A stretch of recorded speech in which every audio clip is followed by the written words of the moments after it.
myth, you don't understand ancient writings because you take them literally. And you lose myth. If I say Jesus is a myth, people, oh, you know, he says Jesus doesn't exist. Not at all. That proves that Jesus does exist by understanding myth, because then you understand, what does the word Jesus mean?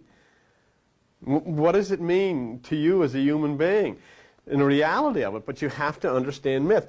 And what I thought of as a way to try to help us understand myth and what I'm talking about and what the Bible's trying to convey to you is to create a myth.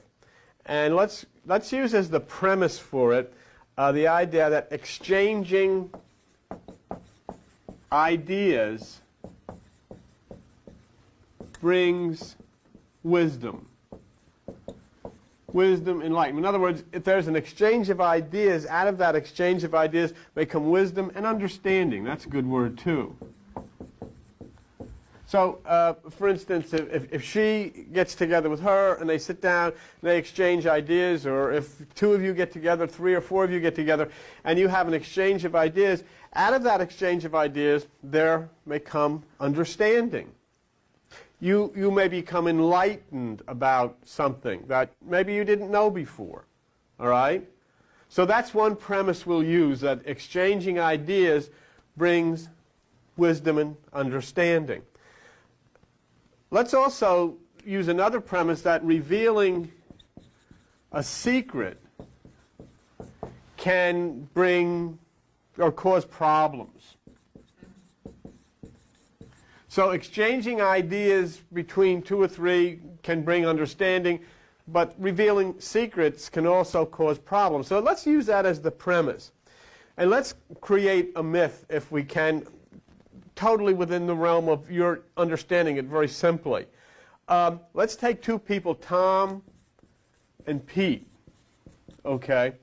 And what we understand if we're writing a Bible or whatever we're writing is that Tom and Pete go out and they shoot the bull, okay? They shoot the bull, you know, bang, bang, and there, you know, the big black animal. You can picture this in your mind. Guy's got a rifle, he shoots the bull. They're shooting the bull. As a result of sacrificing this animal, as a result of killing this bull, God gives them understanding. They receive understanding and wisdom. Why? Because they were shooting the bull. Okay? Now, what they received as far as understanding was knowledge about a friend of theirs whose name is Fred.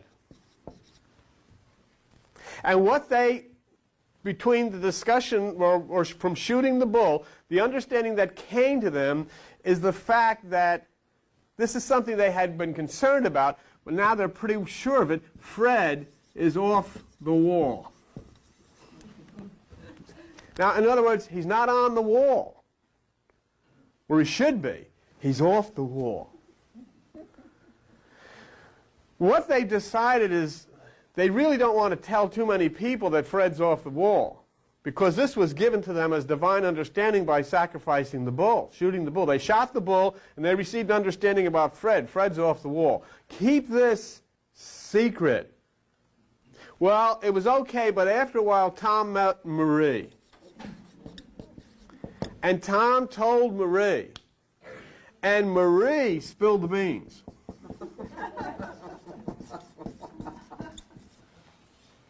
From shooting the bull, the wisdom was given to them that Fred was off the wall.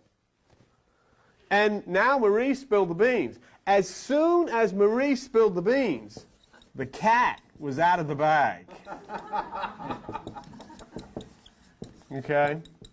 And when the cat left the bag, it caused great sorrow, because now everybody knew about Fred. They didn't know. You see, it wasn't that anybody told anything. It was when the cat left the bag, then everybody knew. So what do we have? We shot the bull. Understanding came because we shot the bull.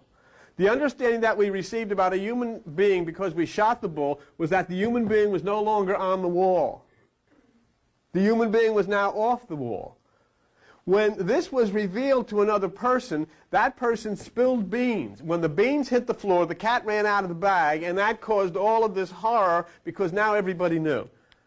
And the prime reason, understand that the prime reason that everybody knew this secret was because what? A cat left the bag.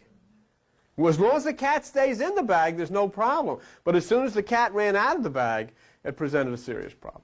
That's a myth. Every bit of it is true. Because what is this said? Tom and Pete had a conversation. And in the conversation, they arrived at a conclusion that Fred was not behaving normally. They didn't want to tell anybody this because this would cause problem with Fred and his family. But Tom told it to Marie. Marie went and told other people. She talked out of turn. And as soon as she talked out of turn, it made this knowledge open to everybody and caused a lot of problems. But how was it referred? How was it transmitted to you?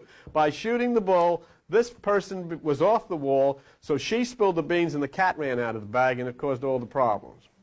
Now, this is the problem with you when you read a Bible. Most people will read exactly like that and take it literally, and they'll talk about sacrificing a bull. They'll talk about fish swallowing people or talking snakes. They're talking about somebody who literally spilled beans. They'll talk about animals talking and running out of bag, and they'll take it literally, and they'll come in and say, I believe every word of the Bible. And they miss the whole thing. And that's what happens when you sit down and you take something like a Veda of Krishna, a Sutra, a Buddha, you take the Bible, the Quran, whatever. These are spiritual things. These are occult things, and you take them literally. And most religious people do exactly that. And that's where you wind up with. You wind up with knowing two things.